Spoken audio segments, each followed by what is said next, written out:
మీరు ఒకటి గమనించారా? మనం గుడికి వెళ్ళినప్పుడు ప్రసాదంగా చక్కెర పొంగలి లేదా పులిహోర పెడతారు. ఆ చక్కెర పొంగల్లో చక్కెర ఉందా లేదా, లేకుంటే నెయ్యి ఉందా లేదా అనేది చూడము. తర్వాత పొంగల్లో ఉప్పు ఉందా లేదా, లేదంటే కారం ఉందా లేదా అనేది చూడము. కానీ కళ్ళకద్దుకొని ప్రసాదాన్ని స్వీకరిస్తాము.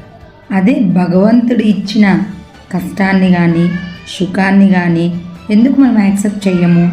అంటే కష్టం ఇచ్చాడు కదా అని దేవుణ్ణి తిట్టడం, సుఖం ఇచ్చాడు కదా అని చెప్పి హ్యాపీగా ఉండడం అలా కాదు. కష్టమైన సుఖమైన మనం అన్నీ ప్రసాదంలానే స్వీకరించాలి. అది అప్పుడు ఎప్పుడైతే మనం చిరునవ్వుతో ఏదైనా కూడా స్వీకరిస్తామో అప్పుడు ఎంతటి కష్టమైనా మన దగ్గర నుంచి దూరంగా వెళ్ళిపోతుంది. ఒకసారి ట్రై చేసి